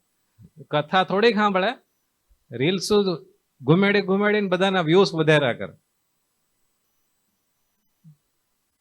એટલે ઘરમાં બાળકોને સુધારવા હોય ને, એટલે પેલા જે ઘરના વડીલ હોય ને એને કહેવાનું તમારા બાળકોની હાજરીમાં છે ને ફોન ઘુમેડ નહીં કરવાનો. તમારે બહાર જઈને જોવું હોય જોઈ આવો. અને તમારે કંઈક જોવાનું એવું હોય ને તો છોકરા ન જોવે ને એમ તમારે કઈ કામકાજનું હોય એ બધું જોઈ લેવું, પણ છોકરાઓને એ કુટેવ પડવા દેવી નહીં. તમે ન ધાર્યું હોય ને એવું બધું શીખે છે પાછું, ન ધાર્યું એવું. તમે વિચારો, વિકાસશીલ દેશ કહેવાય ને ભારત આપણો, વિકસિત દેશવાળા બુદ્ધિશાળી માણસો ત્યાં 16 વર્ષની ઉંમર સુધીના બાળકો માટે સોશિયલ મીડિયા ઉપર બેન મારે છે. અને ભારતમાં રેડિયા રપટ, સમજાણો? તો આપણને ઘણી વાર એવો વિચાર આવે આધ્યાત્મિક દેશ ભારત છે કે એ બધા દેશો છે. ઓસ્ટ્રેલિયામાં બેન છે, બ્રિટનમાં બેન છે, એવા 2-4 દેશો છે. પોલેન્ડમાં લગભગ છે એવું, સમજાણું? 16 વર્ષ સુધીના છોકરા કોઈ સોશિયલ મીડિયાની એક્ટિવિટીમાં લાભ ન લઈ શકે. આપણે તો બધા છોકરા મોબાઈલ લઈને જ જમવા બે, નો આપો ન ખાય, બરાબર ને? તો શું કરવાનું? ન ખાય તો આપી દેવાનો, એક ટાણું કરાવવાનું, પછી બીજા ટાણે ન ખાય ને તો એક દિવસ ઉપવાસ કરે, છોકરાને કઈ થઈ ન જાય, કઈક રોગ હોય ને એ દૂર થઈ જાય. પછી ભૂખ લાગે ને એટલે એને મેળે ખાઈ જ લેવાના હોય. પણ એવા છોકરાને ચાગલા કરાય નહીં, સમજાઈ ગયો ને? અને કદાચ તમારે છોકરાને જોવા દેવું હોય ને તો તમને પાકી ખબર હોવી જોઈએ છોકરા શું જોવે છે, બરાબર ને? છોકરાઓ કે સ્વામી એ બધી આ ટાઈટ કરે છે વાતું, ઘરે જઈને બધા અમારો કંટ્રોલ કરવા મળશે. પણ અનુશાસન વગરનું કોઈ પણ વસ્તુ તમને પ્રાપ્ત થાય ને એ નડ્યા વગર રહે નહીં, બહુ જ નડે. તમે યાદ રાખજો, આજથી 6-7 વર્ષ જશે ને એટલે મોબાઈલને લઈને કેટલા ગાંડા હશે, સમજાઈ ગયું? અને અત્યારે કેમ અત્યારે ડ્રગ્સ માટે ઓલું શું કહેવાય, હા, રિહેબિટેશન સેન્ટર હોય છે ને, એવા મોબાઈલ માટે ઠેર ઠેર ખોલવા પડશે, રિહેબમાં મોકલવા પડશે. અને માંડ છોડાવશે ને ત્યારે છૂટશે, એવું મોબાઈલનું વળગણ થવાનું છે. 5-6 વર્ષ હજી જવા દો, હાલશે જ નહીં, કોઈને નહીં. અલૌકિક સ્વામીએ એક આખી સિરીઝ લીધી હતી, મમ્મી ગમે કે મોબાઈલ, ખબર છે? એક વખત બધા મા બાપ સાંભળી લેજો, સાંભળવા જેવી છે. વિદેશોમાં એ બધા બહુ સાંભળે અને બધા એના છોકરાઓને બહુ કંટ્રોલ કરાવે. અને ત્યાં કેવું ખબર છે, બધા છોકરા બહાર રમવા માટે જાય, બધી એક્ટિવિટી કરે. અને અહીંયા બધા છોકરા તમે જોવો ને ઘર ઘુસલા જ, બહાર ક્રિકેટ રમવા જવું, કસરત કરવું, યોગા કરવું લગભગ કોઈ છોકરા ન કરતા હોય. નાના ટેણીયા હોય ને તો થોડીક એક્ટિવિટી કરે, થોડી કસરત કરે, આ છે તે છે બધું કરે. અહીંયા કાંઈ જ નહીં, મોબાઈલ આવ્યો એટલે બસ બધું આવી ગયું, સમજાણું? એટલે પેલા કેવું હતું, આ થોડીક વાત નીકળી છે એટલે કહું, તમે કોઈના ઘરે બેસવા જાઓ ને તો બધી વાતો થતી હોય ને તો છોકરા ભેગા બેસતા, તમે જોયું હોય તો જોયેલો? કોઈક બેસવા જાય તો છોકરાઓ હારે બેસે, બધી વાતો થતી હોય ને તો છોકરાઓ સાંભળે રસપૂર્વક. અને એ મોટા બધી વાતો કરતા હોય ને એ બધી વાતોમાંથી કેટલું શીખી જાય. અત્યારે તમે કોઈના ઘરે જાઓ ને એટલે છોકરાઓ ક્યાં હોય? હવે હું જે કહું છું એ ખોટું ખાચું, 5-7 વર્ષમાં શું થવાનું છે? અમે પધરાવણીએ જાય ને, પધરાવણીએ તોય ભટના દીકરા કોક એવા હોય ને તો એ ઓલી રૂમમાં વહી જાય. પછી તો અમે ઠાકોરજી લઈને બધું પ્રસાદી કરવા જાય ને એટલે ખબર પડે કે એટલે આ ખૂણામાં શું કરે ભડભાદર.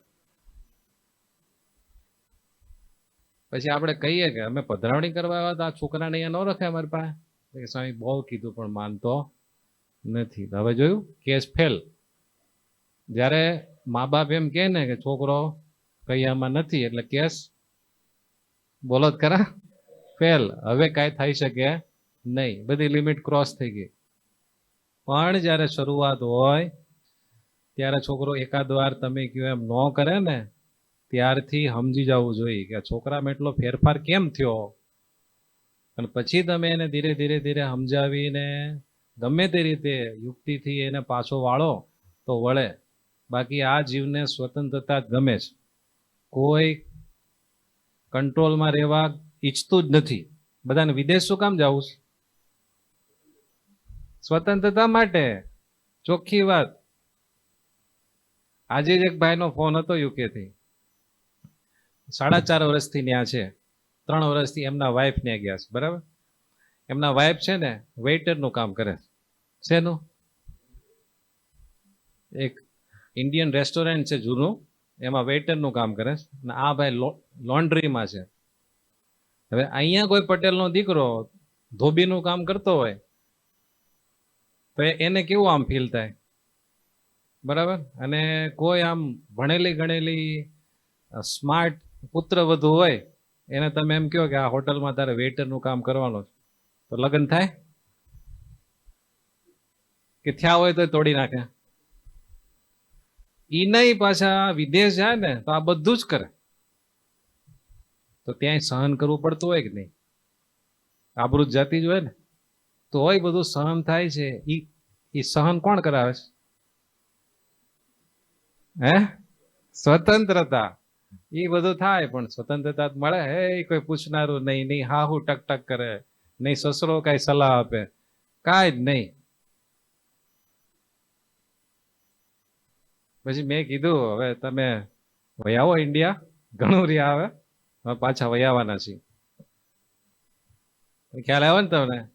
સ્વતંત્રતા માટે માણસ ગુલામ થવા તૈયાર થાય, જોયું? પણ પોતાના મા બાપ કે પોતાના વડીલો હોય એના કૈયામાં રહેવા તૈયાર નથી. સ્વતંત્રતા માટે બીજાની ગુલામી કરવા તૈયાર થાય, પણ સ્વતંત્ર નહીં રહેવા માટે પોતાના મા બાપ કે વડીલો કે એમ કરી શકે નહીં. એવો આખો સમાજ છે. એમાં કોઈ દિવસ શાંતિ થાય નહીં. તમારામાં ગમે એટલી શક્તિ હોય પણ નિયંત્રણ વગરની શક્તિની કોઈ કિંમત ખરી? જો આપણે આ લાઇટ આવે ને, લાઇટ એને કંટ્રોલ કરવી પડે. જેટલા વોલ્ટેજ આપણે જોતા હોય એ જ પ્રમાણે એને કાઢવા માટેના બધા ઉપકરણો હોય. એ પ્રમાણે એને ડાયલ્યુટ કરીને અહીંયા લાવવામાં આવે તો આ બધી વસ્તુ કામ કરે. બરાબર? પાવર છે પણ નિયંત્રણ છે તો બધાને ઉપયોગી થાય છે. એમ જે માણસ શક્તિશાળી હોય, બહુ સ્કિલફુલ હોય, ઇન્ટેલિજન્ટ હોય, પણ હાવ સ્વતંત્ર હોય, કોઈ એને કહી શકે એમ ન હોય, તો એ શક્તિ ગટરમાં જાય. એનો કોઈ સદુપયોગ થઈ શકે નહીં. અને આ હાવ ભોળો ભલો હોય, જાજી ખબર ન પડતી હોય, પણ કોઈકના કૈયામાં હોય ને એ માણસ દુઃખી ન થાય. તમે જોજો, જેટલા દુઃખી થતા હોય ને એનું મોટા મોટું પેલું લક્ષણ એ કોઈનું માને નહીં. અને કોઈનું નહીં માનવા માટે માણસ 100 જણાનું માને હો. એ પછી ખબર ન પડે કે મારા જે વડીલો છે એ 2-4 જણાનું નહીં માનવા માટે મારે 100 જણાનું માનવું પડે છે, પણ તો એ માન્ય રાખે. એવી સ્વતંત્રતા શું કામની? બરાબર? એટલે છોકરાઓ સ્વતંત્ર મિજાજી જ્યારે બને શરૂઆતમાં જ, ત્યારે મા બાપ એનો કંટ્રોલ કરે તો છોકરા હાથમાં રહે.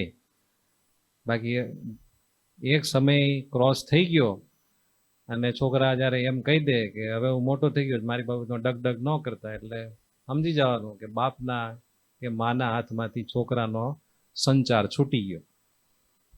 હવે એ કપાયેલી પતંગ છે, ક્યાં જઈને પડે એનું નક્કી નહીં. હવે એનું જ્યારે ફળ આવે એ પ્રેમથી ભોગવવાનું. જ્યારે સમય હતો ત્યારે કંટ્રોલ થઈ શક્યો નહીં. એટલે આપણા શાસ્ત્રોમાં આનો બધો વિવેક લખ્યો છે કે બાળક જ્યારે નાનું હોય ને ત્યારે એનું અનુશાસન કરવું. નાનું હોય ત્યારે એનું 100% અનુશાસન કરવું. તમે જેમ કહો એમ જ ખાવાનું, એમ જ બોલવાનું, એમ જ કરવાનું, તો જ એનામાં શિષ્ટાચાર આવે. પછી જ્યારે થોડોક મોટો થાય પછી એને પ્રેમથી સમજાવવું પડે. 12 થી 16 વર્ષની જ્યારે હોય ઉંમર ત્યારે એને બધું સમજાવવું પડે. બેટા આપણે આમ કરાય, આમ ન કરાય, આમ કરીએ તો આવું થાય. પછી સમજાવટથી બધું કરવું પડે. 16 વર્ષ ક્રોસ થાય પછી પિતાએ એના દીકરા સાથે મિત્રની જેમ રહીને એને કહેવું પડે કે બેટા આ આપણે કરીએ છીએ ને એની કરતાં આમ કરીએ તો વધારે સારું. સમજાણું? પછી આપણે કહીએ અનુશાસનના શબ્દો કામ કરે નહીં, માત્ર સલાહના શબ્દો કામ કરે નહીં. પછી તમારે એની સાથે રહીને એને યોગ્ય ડાયરેક્શનમાં રાખવો પડે. પણ શરૂઆતનો જે કાળ છે 16 વર્ષ સુધીનો, એ બહુ અગત્યનો છે. પછી કઈ ફેરફાર થાય નહીં લાંબો. પછી તમે સ્વામી પાસે લાવો કે સ્વામી આ મારો છોકરો આમ કરે, તમે કયો. સમજાણો? એ છોકરાને છે ને તમે આમાં એ છોકરાની હાજરીમાં તમે બધી વાત કરો ને સંતોને, એટલે એને તો છે ને બહુ મગજ જાતો હોય તમારી ઉપર, મારો બાપ મારી આબરૂ કાઢે છે. એટલે એવું ન કરવું. છોકરાની હાજરીમાં છોકરાની વાત તમારે અમને ન કરવી. પેલા કહી દેવું સ્વામી આવું જરાક છે, તમને મળે તો 2 શબ્દ કહેજો ને, નહીતર એ દૂર થઈ જાય. સંતોની પાસે જ ન આવે, પછી આમ દૂર ભાગે. આપણને થાય કે આપણે કોઈ દી એને કઈ કીધું નથી ને કેમ દૂર ભાગે. પણ તમે લોકો અવિવેક કરી દીધો એટલે એને એમ થઈ જાય કે આ સ્વામીને બધી મારી વાત ખબર છે ને, મારા બાપાએ બધું ભરાવેલું છે ને, એટલે હું સ્વામી પાસે જાય છે એટલે તરત મને આમ કહે છે. સમજાઈ ગયું ને? એમ છોકરાને સંસ્કારી બનાવીને મોટા કરવાને એ બહુ મોટી સાધના છે. એટલે ગ્રહસ્થાશ્રમે અઘરો તો બહુ છે. સમજાઈ ગયું ને? એટલે સમજી વિચારીને ગ્રહસ્થાશ્રમી થવું. અને જો એ બધી માથાકૂટ કરવાની શક્તિ ન હોય તો સાધુ થઈ જાવ. બરાબર ને? પણ જો ગ્રહસ્થાશ્રમનો માર્ગ લીધો જ છે તો પછી એને પૂરેપૂરો વ્યવસ્થિત નિભાવો. અંબાશંકર અને બાઉબાએ શ્રીહરિના ચરણ દૂધથી ધોયા અને પછી ચરણામૃત લીધું અને પછી નાવા માટે બાજો ઢાળ્યો. તે ઉપર શ્રીહરિ બેઠા અને જૂની તાંબાકુંડી આપી અને મહારાજને કીધું કે મહારાજ લ્યો સ્નાન કરવા બેસો. મહારાજ કે આ જૂની તાંબાકુંડી નહીં, નવી આપો. એટલે તરત નવી લાવ્યા.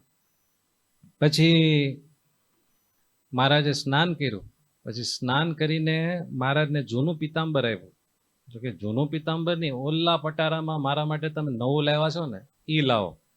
એ લઈ આવ્યા. એટલે મહારાજે ફટાફટ પછી એ પિતાંબર પહેરી લીધું અને પછી મહારાજને સરસ મજાનો થાળ બાજોટ ઉપર મૂકીને જમવા માટે બોલાવ્યા. મહારાજ બેઠા.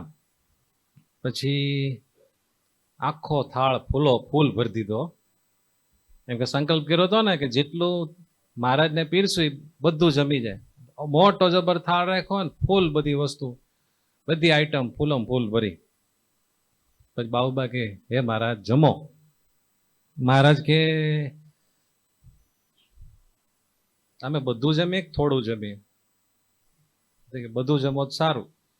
તો કે અમે બધું જમીએ તમે શું આપશો?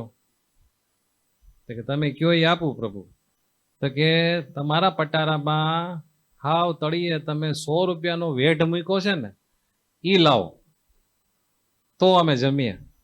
એટલે તરત જ પટારો ખોલીને વેઢ લઈ આવ્યા, મહારાજને પહેરાવ્યો, અને પછી મહારાજ આખો થાળ સફાચટ કરી ગયા.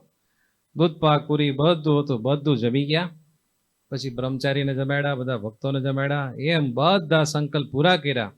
તેથી અંબાશંકર અને એના ધર્મપત્ની બાઉબા એ બેયને ભગવાન સ્વામિનારાયણનો પાક્કો નિશ્ચય થયો કે આપણા બધા સંકલ્પ પૂરા કર્યા એટલે આ સ્વામિનારાયણ સાક્ષાત ભગવાન છે. પછી શ્રીજી મહારાજને ગાદી તકિયા ઉપર ઢોલિયો બિછાવીને ગાદી તકિયા ઉપર બિરાજમાન કર્યા અને આખા કુટુંબને ભેગું કર્યું. બહુ મોટું કુટુંબ હતું એમનું. આખા કુટુંબને ભેગું કર્યું. 20 જણા થયા. 20 જણાને શ્રીજી મહારાજ પાસે વર્તમાન ધરાવીને કંઠીઓ પહેરાવી અને પછી ખૂબ પ્રેમથી આરતી ઉતારીને સ્તુતિ કરવા માંડ્યા. બહુ સરસ સ્તુતિ છે. મારો સંકલ્પ જાણ્યો સ્વામી, નિશ્ચય જાણ્યા મેં અંતર જામી. તમે અક્ષર પર અક્ષરેશ, ન રહ્યો એમાં સંશય લેશ. હું છું દાસી અનન્ય તમારી, કરુણા કરો કલ્યાણકારી. ભાળી ભક્તિ બોલા ભગવાન, બાઈ માગો તમે વરદાન. બાઉબાનો નિર્મળ પ્રેમ જોઈને ભગવાન ગળી ગયા. ભગવાન કે તમે માગો, આજ તમારા ઉપર અમે બહુ પ્રસન્ન છીએ. ભાળી ભાવ રાજી થયો છુય, મુખે માગો તે આપીશ હુંય. બાઉબાઈ બોલ્યા તેણી વાર, પ્રભુજી મારે પુત્ર છે 4. હે ભગવાન, મારે 4 પુત્ર છે. રૂપ શંકર, શિવ શંકર, જટા શંકર, ત્રીજા કુંવર. પુત્ર ચોથા છે માધવરાય, એહ 4નું કલ્યાણ થાય. ભગવાને માગવાનું કીધું તો કેવું માંગ્યું કે મારા 4 દીકરા છે, રૂપશંકર, શિવશંકર, જટાશંકર અને માધવરાય. હે ભગવાન, એ 4નું કલ્યાણ કરો. સાચો પ્રેમ કહેવાય ને. નગર એમ કે મારા 4 દીકરાને છે ને કરોડપતિ બનાવી દો, તો એ માં હજી કાચી કહેવાય. આ સત્સંગી માં કહેવાય. હે મહારાજ, આ મારા 4 દીકરાનો તમે ઉદ્ધાર કરો. પણ મારા 2 દીકરા પેલા મરી ગયા છે. ત્યારે તો મને તમારો નિશ્ચય નહોતો, તમારી પ્રાપ્તિ નહોતી થઈ, માટે એની મને ચિંતા થાય છે. તો એ મારા 2 દીકરા જે ગુજરી ગયા છે એને પણ તમારા અક્ષરધામમાં નિવાસ આપો, એવું માગું છું. કેવું કીધું જો, ગજબની વાત છે ને. સુણી બોલિયા શ્રી ગિરધારી, પેઢીઓ 21 તમારી. એ તો પામશે અવિચળ સ્થાન, આજ આપું છું એ વરદાન. બાઉબા એટલા ઉચ્ચ કોટીના જીવ હતા, એને પોતાના 4 દીકરા અને બીજા જે ધામમાં ગયા હતા એ 2 દીકરા, કુલ 6 દીકરા માટે બીજું કાંઈ ન માગ્યું અને બધા ભગવાનના ધામમાં નિર્વિઘ્નપણે પામી જાય એવું માગ્યું ને. એ જોઈને ભગવાન એટલા બધા રાજી થઈ ગયા. ભગવાન કે આ તમારા 6 દીકરા નહીં, તમારી 21 પેઢીનું અમે કલ્યાણ કરશું. મહારાજ કે તમારા 2 દીકરા કે આ બીજા 4-6 દીકરાને હું વાત કરો, 21 પેઢીનું કલ્યાણ કરશું, તમે ચિંતા કરોમાં. એમ શ્રીજી મહારાજે પ્રસન્ન થઈને બાઈને વરદાન દીધો.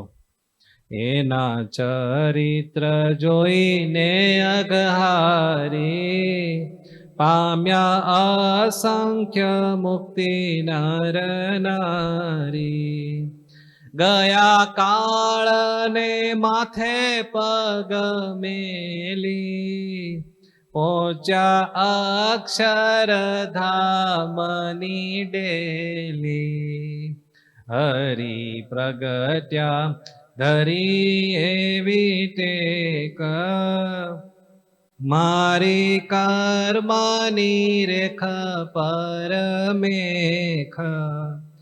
જાજો શોક કહી વાર્ણવો વિશેક પ્રેમાનંદના સ્વામી એવા એક. પ્રેમાનંદ સ્વામી કે બીજું કેટલું કહું. આવા ભગવાને પોતાના ભક્તોને અલૌકિક સુખ આપ્યા અને એટલા બધા પોતાના નિશ્ચયના બળે નિર્ભય કર્યા તો કાળના માથા ઉપર પગ દઈને ડંકો વગાડીને બધા અક્ષરધામમાં પહોંચી ગયા. આ રીતે ભગવાન સ્વામિનારાયણે બાહુબાને અને અંબાશંકર એમના પતિને બંનેને પોતાના સ્વરૂપનો નિશ્ચય કરાવ્યો. એમના આખા પરિવારને સત્સંગી બનાવ્યો. એમના 4 દીકરા અને 2 ધામમાં ગયા હતા, 2 ગુજરી ગયા હતા. એ બધા દીકરાઓને અક્ષરધામ કન્ફર્મ કરાવ્યું અને મહારાજે રાજી થઈને એટલા બધા રાજી થઈ ગયા હતા 21 પેઢીનો કલ્યાણ કરી દીધું. એમ આપણે આખો પરિવાર જો ભગવાનના આશ્રિત થઈને ભગવાનની આજ્ઞા પ્રમાણે નાના મોટા બધાઓ જો બધા આખો પરિવાર સંપીને ભગવાનના ગમતામાં રહે તો ભગવાન છે ને આખા પરિવારના અક્ષરધામમાં લઈ જાઓ. આખા પરિવારને. એટલે કદાચ આપણા કુટુંબમાં પરિવારમાં કોઈક આમ તેમ જાતા હોય ને એને સમજાવીને મંદિરે લાવવા, સત્સંગ કરાવવો. ધીમે ધીમે જે જીવ સત્સંગના માર્ગે ચડે એ આ લોકમાંય સુખી થાય ને થાય જ અને અંતે એનું અક્ષરધામ કન્ફર્મ થાય. બરાબર ને? અને ભગવાને કર્મ સંબંધે તમારી આજુબાજુમાં જે તમારા સગા સ્નેહીઓને ગોઠવા હોય, પત્ની રૂપે, પતિ રૂપે, દીકરા રૂપે, મા બાપ રૂપે, કોઈ પણ રૂપે, તો એ આત્માનું કલ્યાણરૂપ કામ સિદ્ધ થાય એવી ઊંચી ભાવના રાખીને બધાને સત્સંગમાં જોડવા. બાપ એમ માને કે દીકરો મારા કૈયામાં રહે ને એ માટે સત્સંગ કરે, એવી ભાવના ન રાખે. સમજાઈ ગયું? બધા ભગવાનને પામી જાય એવી ભાવના રાખીને આપણા જે સગા સ્નેહી હોય એને આપણે સત્સંગમાં લાવીએ, ભગવાનની નજીક કરીએ, સંતોની નજીક કરીએ તો ભગવાનને બહુ ગમે. બાહુ પર કેટલા ભગવાન રાજી થઈ ગયા. કેમ કે તમે કોઈ જીવને જ્યારે સત્સંગના માર્ગે, ભગવાનના માર્ગે ચડાવો ને ત્યારે હરિચરિત્ર સાગર ગ્રંથમાં એવું કીધું છે કે એક જીવને તમે કુસંગના માર્ગથી સત્સંગમાં ચડાવો એટલે એક બ્રહ્માંડ ભાંગી જતું હોય એ બ્રહ્માંડને ઉગેર્યાનું જેટલું ફળ હોય એટલું તમને એક જીવને સંસ્કૃતિમાંથી કાઢીને સત્સંગના માર્ગે ચડાવવામાં થાય. સમજાઈ ગયું? અને કોઈ સત્સંગમાં વ્યવસ્થિત જોડાઈ ગયો હોય અને આપણે કાંઈક એવા નેગેટિવ શબ્દો કહીને, યુક્તિ કરીને એ જીવને ભગવાનના માર્ગથી પાછો પાડીએ, કુસંગમાં એને નાખી દઈએ તો બ્રહ્માંડ ભાગ્યનું પાપ લાગે. સમજાય છે ને? એટલે જે સત્સંગ કરે એનું સર્વ પ્રકારે ભગવાન ભલું કરે જ. બીજાને સત્સંગ કરાવે ને નિસ્વાર્થ ભાવથી, હો, પણ જો મેં તને સત્સંગ કરાવે મારો મહિમા રાખજે એમ નહીં. સત્સંગ કરાવવાનું ફળ એટલું જ કે એનો જીવ ભગવાનને પામે તો આપણી ઉપર ભગવાન રાજી થાય. એટલે આંગળી ચીંધ્યાનું પૂન છે. એટલે જે કોઈ એવા સારા જીવ તમને દેખાય એને સત્સંગના માર્ગે વાળવાની સેવા કરવી. એ આપણે ભગવાનની સેવા કરીએ છીએ, એ જીવની સેવા કરીએ છીએ. અને એ જીવ પાસેથી આપણે ફળ નથી લેવાનું. ફળ કોની પાસે લેવાનું? ભગવાનની પાસેથી. બોલો સહજાનંદ સ્વામી મહારાજ.